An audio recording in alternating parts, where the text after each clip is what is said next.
Hi, this is Vanessa Harris with FunForTheDisabled.com. I talked to Karen Tamley, the new CEO of Chicago's Access Living and former commissioner of the Chicago Mayor's Office for People with Disabilities, about the upcoming 2020 census. Here's what you should know. Okay, so Karen, let's talk about Census 2020. Let's talk about the Disability Complete Count Committee. Yes. So the Mayor's Office for People with Disabilities, together with Access Living, is co-chairing a Disability Complete Count Committee. The disability community is considered one of the hard-to-count communities.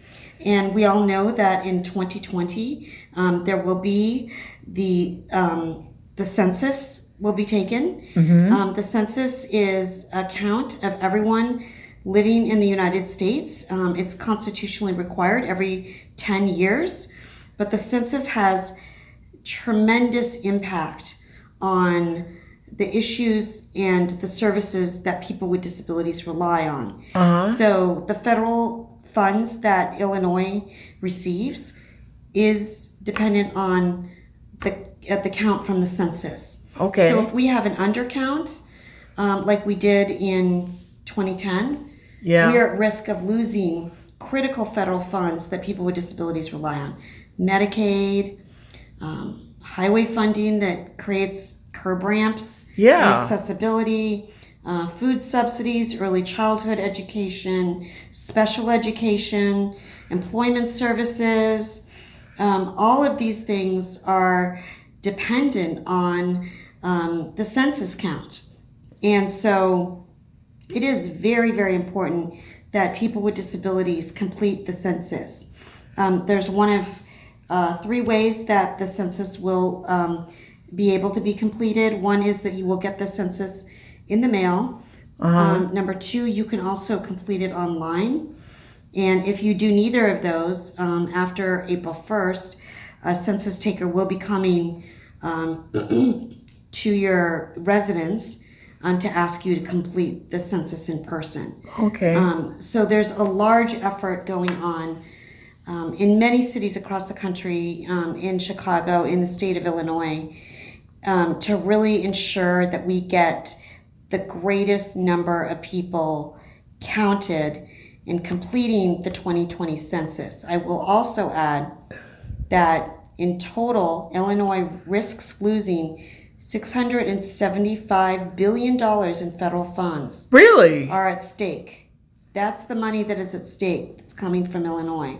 And that is why it is critical that you be counted. We are also at risk of losing 2 congressional seats. Oh my goodness. So if people don't complete the census and we're undercounted, we're going to lose representation in Congress. Yeah. And so there's a lot of implications.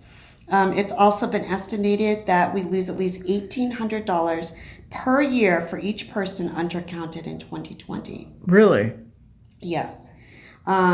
So, the number of services that receive federal funds that are determined by the census count is very, very large. Wow. I wasn't aware there was that much of an impact. And that's why we need to get the word out. That's why we need to educate our community about what's at stake. And this is really an opportunity for the disability community to have their voice heard. This is a form of democracy, right? Just like getting out the vote, we're trying to get out the count, right? Yeah. And get people counted. So we need your help to get the word out, get the message out. There will soon be some information that will be going out widely to the disability community, a flyer with information that I just discussed, as well as some hashtags and the census.gov website where you can go for more information. All of these pieces of information will be on this flyer, but there's many organizations and many other hard-to-count communities that are also doing work to get the word out about the importance of the census. Okay. All right. Okay. As you can hear from Karen Tamley, the impacts of undercounting the disability community were disastrous in 2010 and have the potential for causing more problems if we don't get counted in 2020. Make sure you're counted. This is one issue where we have to be visible. Yes, we count. This is Vanessa Harris with funforthedisabled.com, signing off until next time. Bye-bye.